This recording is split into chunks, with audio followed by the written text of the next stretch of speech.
Thank you for tuning in to another episode of Bucks America Podcast. I am your host, Jeff Vance. Now, this podcast is extremely special. I've been waiting over a month to interview this sweet gal. She's got this bubbly personality. She's taken the internet by storm. This is her second podcast appearance, so this is really exciting for me because it's like she's a real inspiration. She's the same age as my daughter, and I really like the way her and her dad work together to really bring hunting back to the youth and get them away from the video games and back outside, because those memories will last you a lifetime. And I can remember being Gracie's age and being out fishing with my dad, and those memories have lasted me a long time. So I'd like to instill that with my daughter, so then when she has kids, likewise. So what I'm going to do here is I'm going to shut up. I'm going to let Gracie take over. And Gracie, grace us with your presence and talk to us about you and what got you motivated into the outdoor world. There you go. Tell me your story. How did you start out? So my brothers would always go to Aberdeen with my dad over Thanksgiving, and my cousins were over, and I was kind of like, maybe we should try going with them. So then I was like, next time they go, I'm going to ask my dad if I can go. And then I asked him, and he said, yeah, you can. And then we went to Bath, South Dakota and went hunting. And then I got deer. So that was your first time was not Bath. Your first time was when we went up just north of here. We found a guy that would take her hunting, just like a mentor type deal that just had some private land, and that's when we went with Taylor. So tell about Taylor. That's when you went hunting there. Oh, that one. Yeah, that seems so long ago, doesn't it? You're an old pro now, so it's like the old days already. So me and my dad went with Taylor, and we went to all these places, and then we finally went to this one place, and then the deer just walked in, and then we got one. You got one. And how'd you feel about that? Good. Yeah? What'd you use? What'd you shoot it with? An AR. Yeah, we used an AR for that one. Her first AR that we borrowed from a friend, so that was quite the experience. Yeah, and now because of that experience, you went online, you asked a bunch of questions how to build Gracie one. Now it's like since we've already discussed that in a previous podcast, what's the name of that? You're the ones you custom built. What's the name of your AR? Slayer. Slayer, there it is. Slayer's beautiful. Yep, Slayer went from a Frankenstein, and then you just got it back. A couple months ago. Got Cerakoted by a guy down in Atlanta, a friend that we've made through our connections, and he said he wanted to do that for Gracie's birthday. So got it Cerakoted in a purple camo, and he put Slayer right across the side of it, and it's a fabulous looking. Yeah, it is. I've seen it, and like it matches your hair too as well. It's like it's very pretty. The guy did a fantastic job with it. It's like it matches your personality. It's like serious but fun. Oh yeah. Definitely serious. That's for sure. She hasn't missed an animal with it yet. So that's great. So what's your farthest range have you been practicing at? How far do you shoot out when we go to the gun club? 100. Yeah. 100 probably. That's fun. Now, does your club allow you to go longer distances? Yeah, there's like a 200 one. Yep, there's a 200 range. We haven't done that one yet. She's just been honing her skills at 100. So, but for hopefully this fall, if we go somewhere, we'll have to do a little more practice with that. So, because they're expecting a little farther shot. So you mentioned this fall. Do you guys have a mule deer hunt planned, or? Not mule deer. Where do you plan on going this fall? Oklahoma. Yep. To get a buck, because I can't get one in South Dakota.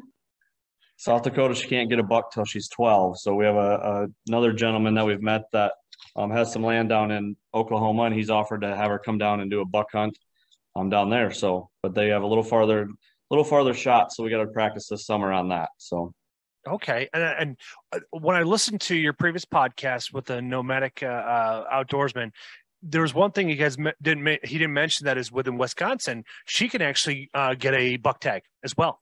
And it's right off the counter. It's real cheap. It's like the way they did it is that they started at put that in the hands of the parents, this way that they could use the parents' discretion on how they wanted to would go through the whole process. So you can use a rifle or a crossbow, depending on what you want to do. And but yeah, you can get one. So the nice thing is, I think this year they didn't increase the price tag for it, but it's like 160 over the counter. It's just making that long trip across I-90 over to Wisconsin. The cool thing is like there's tons of public land, so you have plenty of opportunity to pick and choose where you want to go, and there's always somebody out there maybe willing to open up their private land for you, because gun season here is only like a short 9 days, but it's cold. Well, that's in Oklahoma was great too, and because we've been down there already for a hog hunt for her, but we're never opposed to Wisconsin, are we? What do we like up there? Packers. We were Packers fans, so we were just there for the Christmas game and had a blast. We actually visited Vortex while we were there. They brought her in and treated her real well, so it was awesome. So we're not opposed to coming to Wisconsin. It's not too far. It's probably closer than Oklahoma even. So yeah, most of it. Yeah, once you get across that the border there and you jump on, that's only, see here, from Ben was telling me that it took him 5 hours to get to where I live, and I just live in La Crosse, so literally right across the bridge. Oh yeah, that's why I think our Oklahoma trip's about 11 or 12. So yeah, that's a long time. That's a lot of togetherness in a car. Yeah, it is. And then the cool thing is too, it's like if you decide to go with the crossbow, you can actually start your hunt as early as September. It's usually like the second or third weekend of September. So that's and depending on what county you hunt in, you can actually hunt all the way until January 31st. Oh wow, that's a big season. Hey, it is very nice long season. I was hunting up until January too as well, but the latter part of it, I ended up like messing up my shoulder. There's cluster muscles up here. I only do archery, and so I didn't want to develop any bad habits. So when you mess up your shoulder in that little area, it's when you're going back and you're drawing back and such, it can monkey up with your entire rhythm and flow. You don't want to have put a bad shot on something. Now, Gracie, do you use a crossbow? I have a bow and arrow from Martin Archery. Yeah. And has a whole bunch of pink on it and stuff. Have you shot a crossbow yet, though? No. We haven't done one. Grandpa has one, but we haven't had a chance to use that yet or anything. South Dakota has different rules with crossbows, so I think you have to have like medical card or something crazy like that. So yeah, it would be purple, but they only had pink. You'd pick a purple bow. Yeah. Yeah. The cool thing is like, before Expedition moved from Yankton to Iowa, Expedition actually makes purple and pink different bows and stuff like that. So this way you can get the custom riser that way. I just picked up myself an Elite here, and it's a great shooting bow. What I like about it, though, it's got the limited lifetime warranty on the bow. So if you buy it new, that's the perk of having it. So if you have any feathering or any issues with the limbs, it covered under warranty as long as it's manufacturer wise. But that's something you can look into as you get older. Now, is it a compound or is it a recurve, Gracie? Compound. Compound. Fancy words. It's a compound. Yep. Okay.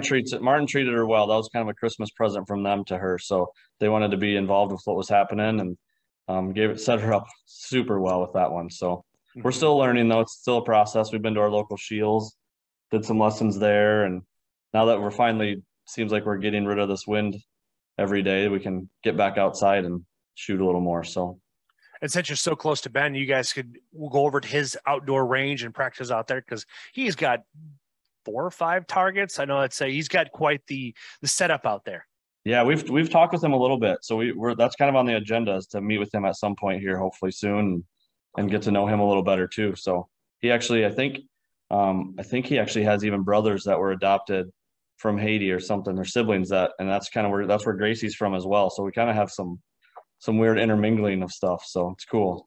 Yeah. His parents felt the need that God gave him the motivation to adopt 2 more children. And so now he's a little jealous because these kids are getting 4-wheelers and they were they're barely lucky to get new shoes. So, but that's just how that works out. And, but he's not envious of the whole process. He's just really grateful to have a bigger family now. Yeah. Yeah. He's an awesome guy. That he is. So, talk about Gracie. How's your turkey hunt coming along here this week? We haven't really got anything, but we've seen a lot of stuff. It's just been like too far and stuff, and some have been girls that you can't shoot. So yeah. What else? Go. We saw a skunk. We saw a skunk playing in the grass, right? Mm-hmm. And yeah. Yeah. Lots of deer. We've seen a ton of deer. Yeah, a ton of deer. We've seen like 6. Sit up. And then there's one turkey that was it was kind of close to us. Like it would be a good shot, and we were just starting to pack up. So then I was like, can we get it? And then we were just watching it to see if it would come any closer. And then it just disappeared. And we didn't know where it went. So then we just left because it just disappeared and never came back. And it was like complete, like it was like a Houdini act. It just was like we were watching it and then just gone. So I don't know if it laid down somewhere in a hole or what it found, but it just was, it was gone. And we've had an opportunity. There was one that was on a road right next to us, but we're going to do it right. You know, we're not going to cheat the system. So we're working on, you know, learning some patience, and, you know, you can't always take the shot because like the one that she was just talking about was quite a ways away, and she's gutsy enough that she just wants to lob a shot out there. And that's just not what we're going to do either. So we're going to do it right and be close and make sure it's a kill shot, right? We don't want to just wound something and have it run off. And so correct. We'll do it right. Now, what are you using for a caliber? You remember what that is? No, it's. You remember? She's got a 20 gauge. It's my old 20 gauge that I used to use. What is the one that you don't want to use? His grandpa's, because it kicks like a mule. So I've got my, what is it? My great grandpa's 410, and we shot that down in Oklahoma just when we were down there for her hog hunt, just fooling around. To get a tomato can or something. And you did not like that one, did you? No.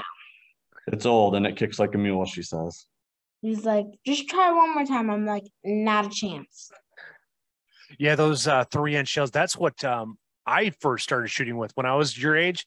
That was what I was given, was a 410, and it was made in 1910. It was a single shot, and I shot so many birds with that, and rabbits and squirrels. It was my go-to.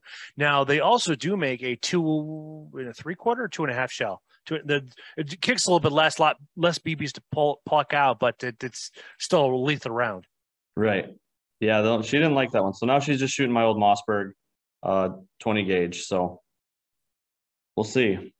Very cool. I used to have a Mossberg 495A. It was like built back in the 60s, and that thing kicked like a mule because all of the energy would go right back in the stock. And this is 1960s technology, so it's like I would get up with big old welts. These are 2 3/4 shells, and man, it definitely did a number on your shoulder.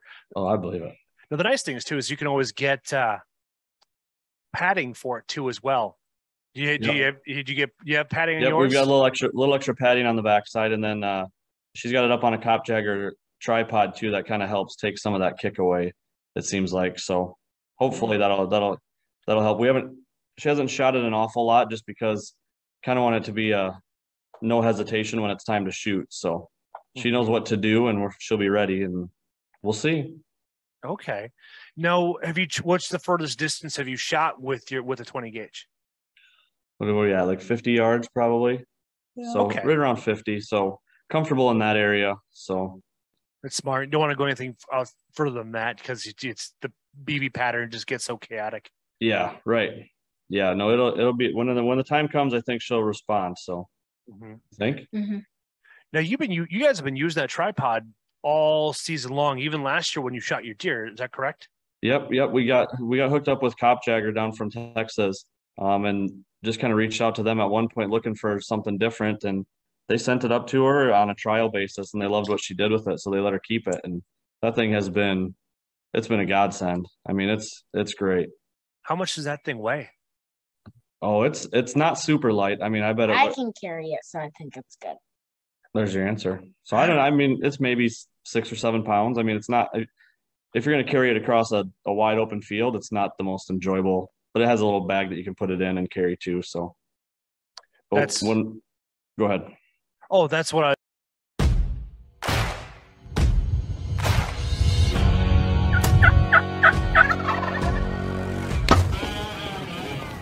Hey everyone, Jake with HHA. Super excited to introduce the Tetra and Tetra Max Rise. The Tetra Max and the Tetra Rise is our new 2-pin vertical bow sight that we're coming out with here for this year. So you'll notice a couple things on it. It's very similar to our single pin platform that we've had here over the last 25 years, and really similar to the other sights in the Tetra line. So what we basically did was we took our single pin technology and we merged that with some multi-pin technology. So the way we built our Tetra and Tetra Max Rise sights was we basically dropped a second pin in that vertical pin coming up from the bottom, and then we added a second indicator on the yardage wheel. So both of those are fixed. One really nice thing with this setup is you sight in at 20 and 60 with the top pin, and you don't have to worry about the second pin at all. That second pin and second indicator will automatically be on. So really nice feature there. The Tetra Rise and Tetra Max Rise are gonna come in 8 different frame options. So 4 in the Tetra Max Rise, 4 in the Tetra Rise. Both are gonna come in the fixed Hunter Edition frames. So the Tetra Hunter Edition frame, the Tetra Max Hunter Edition frame, as well as the white Picatinny mounts in both the Tetra Max and the Tetra Rise, as well as the long dovetail and then the short dovetail bar option that I have on the Matthews bridge lock system. So all the dovetail options within the Tetra and Tetra Max Rise are going to be compatible with Matthews bridge lock system. So within both of these product lines, you're going to get a lot of different options as far as which sight you want to go with. So you're going to get your choice of a yellow or red second pin. Red is going to be the standard second pin color, but you can choose to go with the yellow option as well. And then both will be available in either a 10 or a 19 thousandths pin. All scope housing sizes are 1 inch and 5/8, and we do have the same front end that we've had on the Tetra line since 2020 with the macro gain adjustments as well as your micro adjustments as well for windage. New on the Tetra Rise this year, you're going to notice that there is a new needle carrier. So this needle carrier obviously has the 2 indicators, but you will see that it is a red anodized needle carrier to really call out where your needles are at. On the Tetra and Tetra Max Rise, we'll be able to achieve longer distances. So we have built the longest tape sets that we've ever offered in our company's history. So guys are going to be able to get out to 120, 130, 140, 150, and in some situations even farther depending on your arrow setup. It's just making sure that we're getting arrow clearance, but really nice feature to be able to just step out in the backyard or head out to the 3D course to shoot out to some of those longer distances. On the hunting side of things, this is one of the nicest hunting sights that we have ever built. It does have reasonable pin gap spacing with a 1/4 inch spacing. That way, you know, if that deer runs out from 20 to 35, your second pin's on.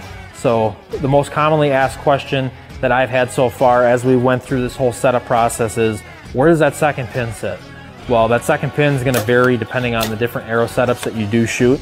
Closest answer I could give you is the most common is going to be somewhere between 32 and 40 yards depending on how fast your bow is. So you'll likely be somewhere between that 32 to 40 yards with that second pin if the first one's at 20. So along with all other HHA products, the Tetra Rise and the Tetra Max Rise carry a 100% lifetime warranty. All products are 100% made in the USA. For more information, you can visit our website at hhasports.com. That seems nice because I've don't have the need to get one, but it's like I've seen a lot of people using these, and it seems like they really enjoy the comfort of it. And I wasn't quite sure how much it weighed, because if I ever wanted to like get my daughter out there and if she wants to shoot, wanted to make sure like this would be comfortable for her, because I assume it's adjustable. Is it adjustable? Yeah. Yep. Yeah, up and down, and I mean all kinds of different left and right, and then it also tilts and spins real easy. She can grab the handle and tighten it down where she wants it. And would you recommend it for a kid? Yeah. Why do you like it? Because it's easy to carry. It's fun. And yeah. Yep. And if we just want to do like last night, we were walking across the field, and if we just want to drop one leg down, so it's just a monopod, you can do that real quick, and it doesn't throw the balance off too much either. So It's perfect. It's a good phone stand on the bottom for the feet. Okay. You're just waiting for a long time. Yeah. Yep. Well, that's good to hear that it works out very well for you guys.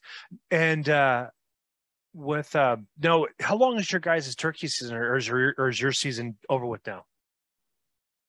For youth, it's a little bit longer. I think adults, it's like just the month of April, but for youth, it's April 1st to May 31st. So we still have a few more days to try to get out there. We're gonna try. You guys going to? So you don't with that? Well, this weekend's supposed to be wet, so we'll see what happens. Yeah, and we have her big brothers running the state track meet this week, so that kind of puts a damper on some of our evenings. But we'll get out once or twice yet. So school's over Wednesday, so we'll get out another time or two. That's exciting. Now, do you do any sports, Gracie, to keep yourself active?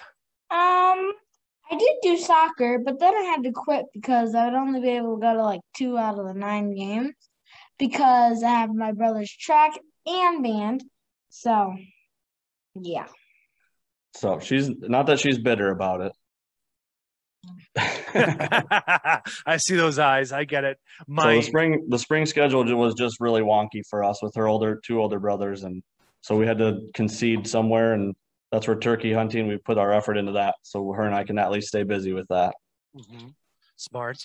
Now, do you guys have any upcoming? So, with the summer coming up, do you guys going to do any fishing plans or anything like that? Oh yeah, we got a boat, and it's a Bayliner, which it's really old and kind of not that good, so we had to redo it and stuff. And so we're gonna probably fish on that if it floats, and maybe do some crossbow fishing if we can get a crossbow. We buy a crossbow, so yeah. Well, so that'd be exciting.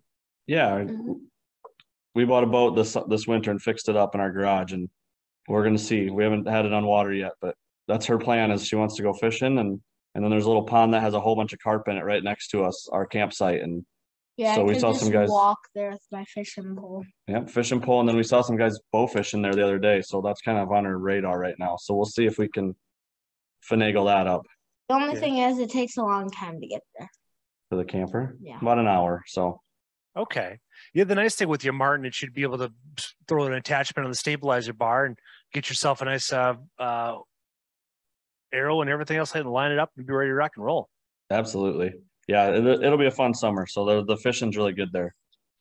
And I've heard some good news over in your guys' area with some of the dams being removed over by Pipestone and further, like as you move closer up through Whitworth and up towards the cities there, with the removing of some of the dams, they're starting to find more paddlefish working their way back into it. Yes, because that's what's been kind of the halt of the growth of the paddlefish and such. And with that right there, so that may be something you can look forward to going and shooting for as well. Because I've seen them the guys shoot them, and it's just like this little big of a spot that sits in the back of the tail. So the little fin is when they breach, the fin's only back here, but then everything else is all the way out here. So then you have to try to get it underneath the water. I had a friend of mine, Justin Fiscajon from North Dakota, and he shot a world record at 85-pounder here back in 2017. Yeah, holy smokes, that's a big fish. Yeah, it is. That's why I don't go. That's why I don't go swimming in lakes. That makes me nervous. In rivers. Those are. Went in a river before. I know. I'm not comfortable in there. Are you? You have to save Grandma. Yeah. Well, what happened with Grandma? So she was going by the edge of the boat, and then she just fell in the water, and the current was really strong. So then my dad with the Huron jumped in and got her before she floated downstream. That was a couple of years ago. It was a little scary for a while. So. And she also got stung by a bee there too. She had a rough weekend. Yeah, I would say so. Go from wet to getting stung. Right. So, what is your favorite fish then? Since you like to go fishing. I like crappie. Whoa, no. Bass, we got those. You caught some good crappies last year, didn't you? Yeah, they were bigger than me and my dad's hand. And yeah, that's basically it. Crappies, walleyes, and bass. And And a northern. You didn't like the northern? no, it has big teeth. Yeah. Boy, this here tasted the nice thing is with pike, you can actually pickle them. So like if you don't want to debone them or go through the whole process of removing the Y bones, you can actually just pickle them and any different flavor you want to go with, and it'll that vinegar will dissolve the bones. You can just eat them whole. It's absolutely delicious. I'll have to try that. Yeah, and please don't burn our house down. No. And the cool thing is, since you go after carp, you can do the exact same thing. Like buffalo carp, you can actually put those two in the same jar and brine them together and mix a great flavor with the whole thing.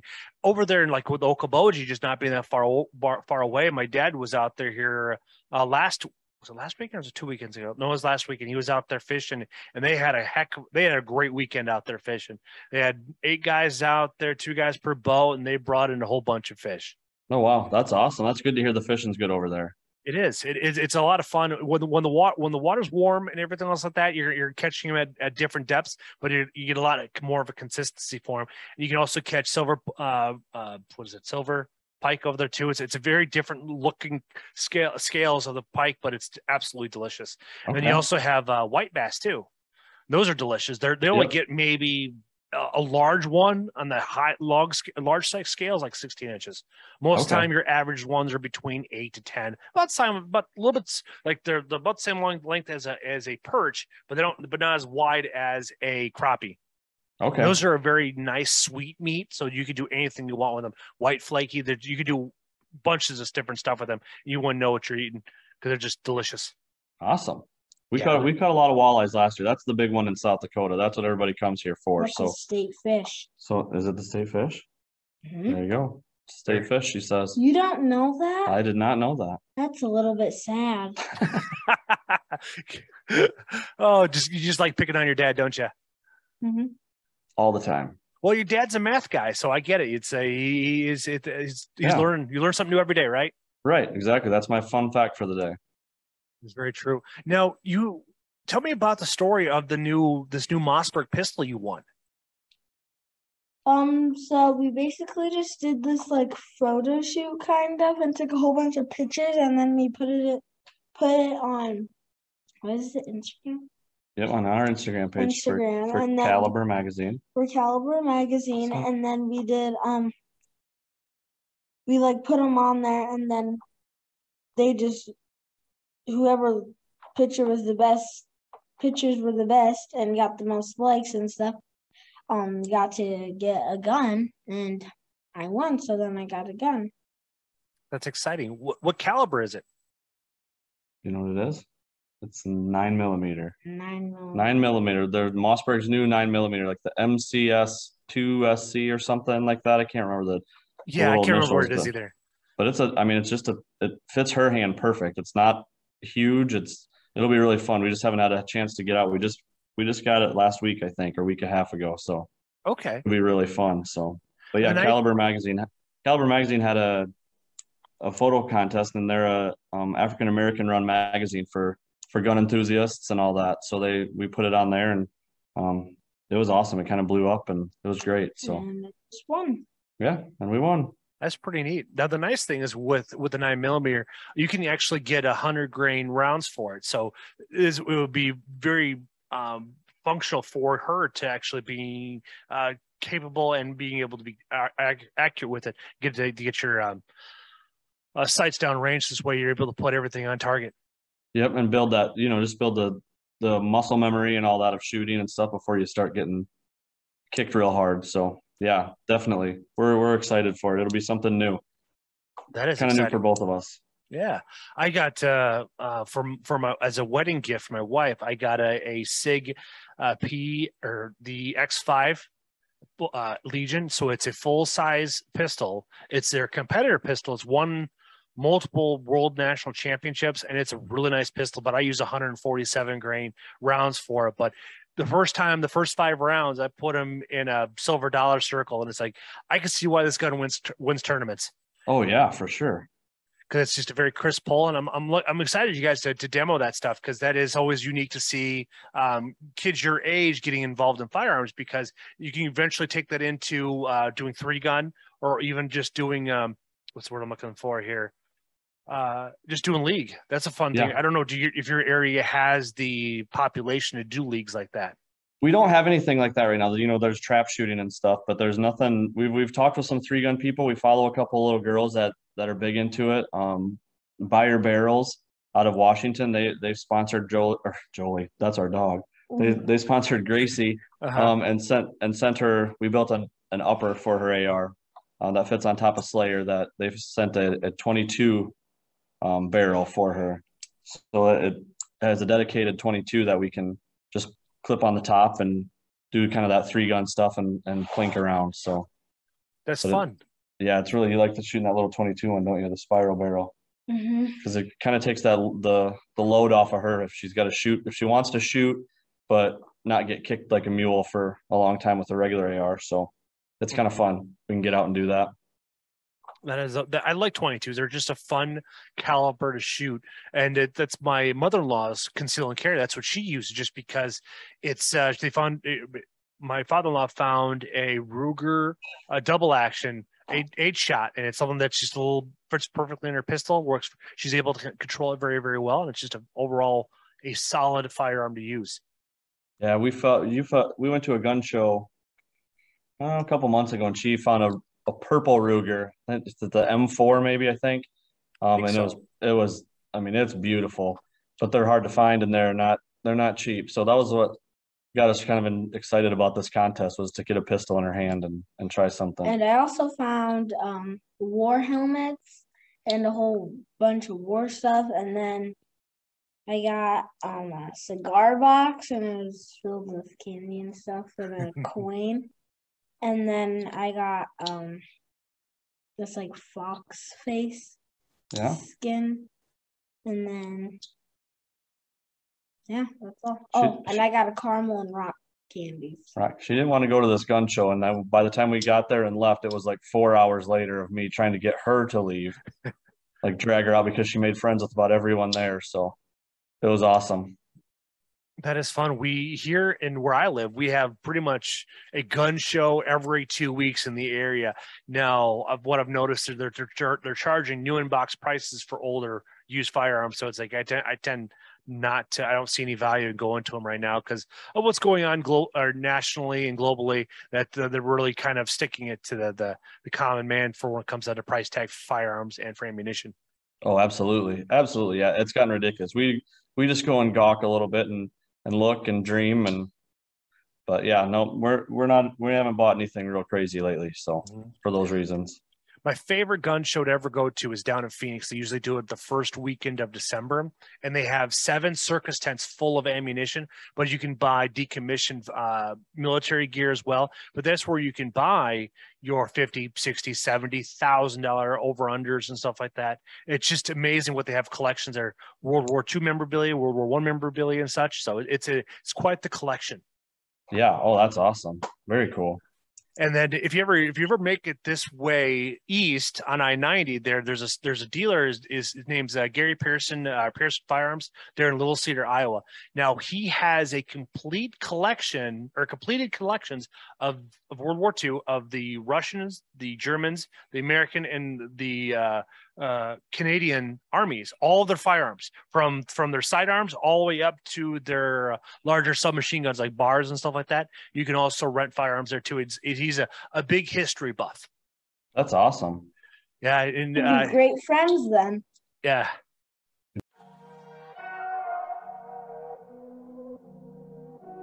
I'm Jake with HHA Sports, and today we're going to talk a little bit about our Dovetail Sights and how they're going to fit on the new Matthews V3X. So as you'll see, I have a Tetra Max Tournament Edition sight on this 33-inch V3X.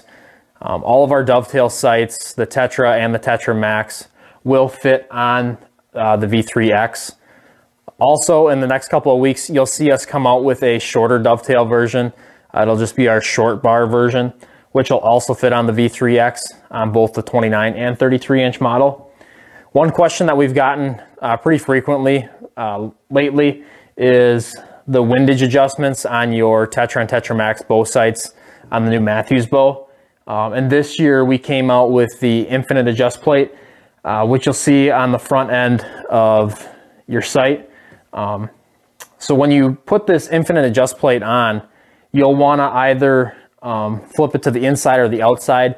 And for the inline mounting sight options, such as the V3X, you're going to want to make sure that the infinite adjust plate is to the outside of your infinite adjust channel.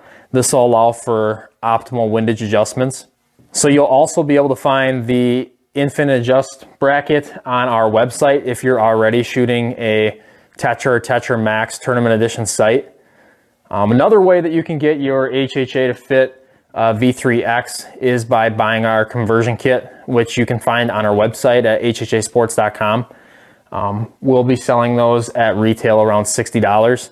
So basically the only thing you'll have to do is you'll have to take apart your sight at the third access point, and you can convert any Tetra or Tetra Max sight. So if you have a fixed frame, you can get that into a Dovetail. So like mentioned before, any Dovetail sight will fit a Tetra or a Tetra Max, as well as our short bar version. For more information, you can visit our website at www.hhasports.com.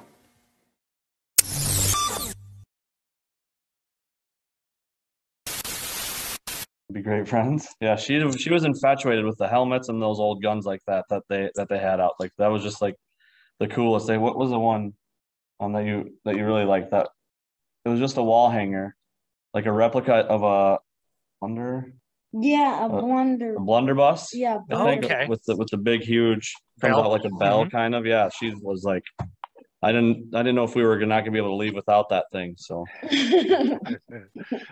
that was the go-to for pirates, you know, when firearms become more and more rare because it's short stock and you can throw a whole bunch of shrapnel because it didn't have to be loaded with any particular caliber. Yeah, she was infatuated. It was crazy.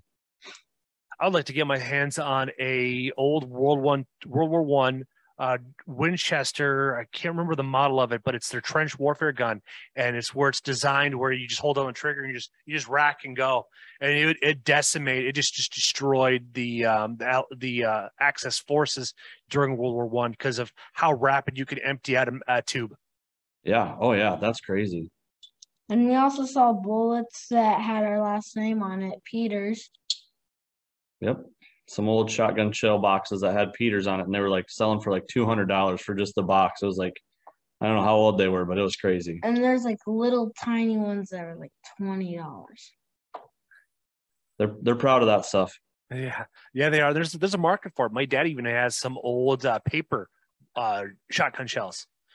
Going Remington and Winchester tried doing that. I have years and years ago. You can't use them but they're just a unique piece of history. Yeah, and those got to be worth some money too to someone, I would think. Yeah, I think so too. But it's like he just kind of holds on to them as a kind of like, I'm not sure where he acquired them from, but I guess it's a story I'll have to ask him. I'm seeing him this weekend over Memorial Day weekend because his birthday's on Wednesday. Oh, cool! Happy birthday to him. Happy birthday! Yeah, thank you. I'll let him know that he got a shout out for the podcast. Absolutely. Now, do you guys have anything planned? So you got in this fall, you have Oklahoma. Do you guys have anything else on the bucket list or anything else on the list to go hunting this season for 2023 or 2022? Excuse me. Not really. We're just gonna go to Oklahoma. All right. We're gonna go to Oklahoma. We might do bow fishing. Might do bow fishing. There's a guy in Minneapolis that has a boat that does it, and he wants us to come up there, so we'll see if that happens or not. Yeah. You'll do your typical South Dakota hunting. Mm-hmm. Right, we'll do that. We'll probably do turkeys again in the fall, I'm sure. And then what? What else do you want to do? Go for it. Talk away. My dream one would probably be a baboon because one of our friends from Boyd's, he let us go into the office and he had a baboon and it was really cool. Yeah, Boyd Stocks isn't that right out there in Sioux Falls? They're in Mitchell, but yeah, okay. just up the road. But yeah, they've been one of her biggest fans, and I mean, just amazing to have Gracie into our family. And yeah, he has a baboon in there, and Gracie's just infatuated with this baboon that's in his office. So you seem to say I'm I know infatuated that's a big word for me today. I must have learned infatuated today at school. Nothing wrong with that. Last week I had a chance to sit down and talk with David Merrill from Bow Spider, and he was talking to me about his recent African hunt. And he said it's not that unrealistic to be able to go over there. He's like, for $7,000, he was able to go over to one of those nice, really established safari hunts where they have a fantastic professional hunter out there, and he was able to get after 7-8 animals for about $8,000. So it's not that out of your reach. So a baboon hunt is not that far fetched. You think it'd be pretty cool, huh? What do you like about the baboon? What would be why does that interest you? Just cool. Just cool. Like their big fangs. Kind of looks like a monkey and looks like something Mom would like. Mom likes monkeys. And I would like to mount it in probably her room because she likes monkeys. But she probably wouldn't like that very much. So, yeah. Or in probably actually my room. There you go. Nothing wrong with that. That's a good goal to set. Do you want to do that before you graduate high school? Yeah, probably. The nice thing is I was thinking in the back of my mind here, like the two most obvious choices for you guys to go for to talk to somebody about safari hunting is when you go to the Iowa Deer Classic in Des Moines, or if you go up to the cities and go to their open season one there, that's like right afterwards and such. And would be a good place to actually meet and greet and talk to people about going on one of those hunts. Yeah, we need to get to some of those bigger shows at some point. So I know there's some pretty good ones done in Texas, but that's quite a jump. We just don't have anything real close, but that Iowa Deer Classic would be a blast. That's the one I went to it this year too. There's a lot of us podcasters that come all across the United States. I have my buddy Trev Broswick from the East Coast Bow Hunter, and he came out all the way from Connecticut, and we recorded a podcast, and he got to meet and greet and stuff like that. And it's just an overall really good thing, and especially like this year was packed. There was every booth was filled. And even when I went to the open seasons, Deer and Turkey Expo in the Dells, that was a fun one too, because that was jam packed. I have a friend of mine that had a booth there, so we got to meet a whole bunch of people and such. So, but that's a fun one too, because then now you're in the Dells. So it's like when you don't want to go to the venue, you can simply go to one of the water parks. Right, just go swim and go down water slides. We should probably do that. We should put that on our calendar, huh? Go to the gun shows or the deer shows, and then we can stay at the hotel where they swim and go down the water parks. That's what we almost did at the mule deer thing, but I didn't bring a swimsuit. Yeah, we went to a mule deer foundation, didn't we? Mm-hmm. Oh, so you guys stayed at a hotel and something, you forgot your swimming suit? Well, no, we were just at the hotel, and a guy named Bob, he owns it or something, or he works there or something. Yep. And he said I could go swimming, and I was like, I don't have a swimsuit. And it's like, okay, then can't go swimming. It was just a local banquet supper deal at our local hotel. So yeah, and she found out they had a swimming pool and wasn't thrilled after that point. So she wanted to swim. That's a fun way to burn off a whole bunch of energy. Now with South Dakota, with mule deer hunts, how does that work for you guys? Do you have to apply for a lottery system? Is it a point system? For the mule deer, I guess I'm not 100% sure on the mule deer side of things. That's a lot more on the west side of the state, so we haven't been over there yet. For just like whitetails and stuff, it's generally every other year for a buck. It seems like it's been. For her, it's you can get a doe tag anywhere in the state for I think it's 12 and under. And then once you reach 12, you have to have hunter safety and have to start to apply, and you can do preference points that give you a little more chance at different things. But it's also by county, and it's hard. Like where we're at, right outside of Sioux Falls, there's no chance of, unless you are a landowner, it's like almost impossible to get a tag. So we drive all the way. She said Bath, South Dakota earlier. That's where she hunted this last spring or last fall. And that's probably 3.5 hours from here. Wow. So it's a jaunt to get up there. My boys and I go to Aberdeen. So she has her own little spot in Bath, and then we have our spot in Aberdeen, and it's a long haul.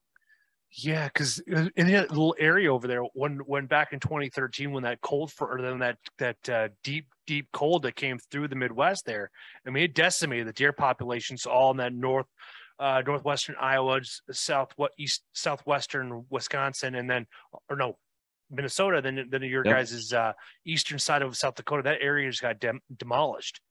Yeah, and that's the hard part too. The crazy part for us is like Grandpa lives just across the border in Iowa, which is 15 minutes, and it's so expensive to hunt there that we, just for her, he could put her on a turkey in the next half hour, and it would cost us like, I don't know, like $300 or something like that. Our $5 tag here in South Dakota for her is, I can't.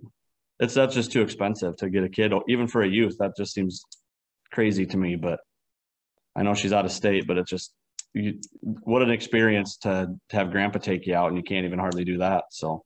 Yeah, it's pretty spendy. We're being in Wisconsin, we have so many different varieties of animals to go hunting.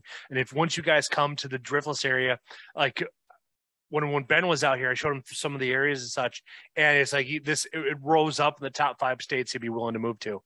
Oh yeah, absolutely. That's when we were there for the Packers game. We stopped at Vortex, and my cousin lives just outside of Madison there too, and he's like, bring her anytime. We'll find deer. It's not a problem. And, it's not like the astronomical $800 to go to Iowa to shoot a deer with, shotgun season either. It's because you can't use rifles where they're at. So yeah, we'll see. I mean, it's definitely a possibility on our radar because we're always looking for something different. Mm-hmm. It's always good to be able to take advantage when you're young, because as you get older and adulting comes into play, you don't necessarily have the opportunity to be able to get these hunts out of the way that you want to get taken care of, because there's so many different things that will come up that you don't expect to have happen. And it's a lot easier to justify it to mom right now when it's Gracie going and not just dad. So that is true. That is a solid win right there. Well, that was a fun conversation, guys. What's the best way to find your guys' social media presence? Go on to Instagram or Facebook or YouTube and just search up Gracie's Outdoor Adventures, aka GOA. Yeah.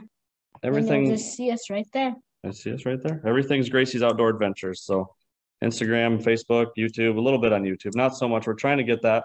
If we can get this turkey thing figured out, we've got the Tacticam ready. So it'll be a fun video when it happens. Yeah. YouTube is a challenging one. I just started my YouTube channel back in January, and it takes a moment to learn everything that goes into it. And getting that first 1,000 subscribers is the most difficult thing that I've heard about, because it's like you need content, B, you need to have your SEO down, which means that you have the proper proper hashtags. But the nice thing, Gracie, since this is all around you can put in like Gracie does blank, and the more specific your hashtags can be, the better off you're going to get that traction to be on there. And doing those shorts, those clips, and doing demonstrations, works. Yeah, and and we have a little TikTok page that we kind of dink around with. And I think, what was the last when she shot her deer last fall, we put it to a silly little song, and I think it's right now like 350,000 views or something. No, it's when we went turkey hunting last night and did My Money something. We did My Money song last night. My Money Don't Jiggle, right? That's awesome. But yeah, that's fantastic. The deer one has a ton of views, so you just never know. Like you can make one that you think is really cool, and then all of a sudden it's like 5 views, and then something just silly and dumb is huge. That's some of the stuff we do with her that's fun. We're like, oh man, this will be fun, and then it seems like no one sees it, or the next time it's just crazy. So a lot of that comes down to timing too, as well. It's just simply knowing your audience. So if you have a lot of people that follow you that are in high school, or they're in college, or they work all day long, it's that pretty much that 5 to 9 time slot is when you're gonna have the best opportunity. So if you record stuff throughout the day or throughout the week, then that's the time you want to post that stuff. So this way, I have a higher chance of hitting the algorithm to take you off. Because Ben has told me that it's like what way he's been able to grow his page so rapidly was 3 or 4 reels a day, 9 to 12 pieces of content in your story, whether it be yours or somebody else's, and then doing a couple of posts as well. And it just kind of helps out. And that's how it drives his traffic. And you never know when that one post will take off for you. And Facebook is kind of a difficult one to maneuver because they seem to be moving away from that type of self-sufficiency. Yeah, they make it hard. Like her Gracie's Outdoor Adventures page. They don't make it easy to get things on there sometimes and maneuver it like they do a personal page. So we once in a while we'll tag stuff on there, but not as often as we do the Instagram. That's just so easy to kind of do stuff with. So that's where we can have more fun. I think Instagram is probably far more easier to grow than Facebook. For me, growing Facebook was really easy, but they've capped me at 12,000 people for the last 2 years, and I should be 20, 30,000 people right now, and I can't get past it. That's crazy. Yeah, I don't know. It's like my content hasn't changed. I've actually increased it, focused more on the podcast. It's just struggle busting hard. So I still post, but I focus more on Instagram. Yeah, that's kind of where we're at too. And it's like you sit stagnant for a little while, and then all of a sudden you hit something big, and you get 500 followers real quick, and then it's so you never know. That's so true. Yeah, exactly. Well, you guys, thank you for coming onto my podcast. I really appreciate it. Gracie, it was nice chatting with you. Nice to meet you finally. Your dad's been a big help in trying to coordinate things with everything. What do you say? Thank you for having us here. Yeah, thank you so much. You guys are very welcome.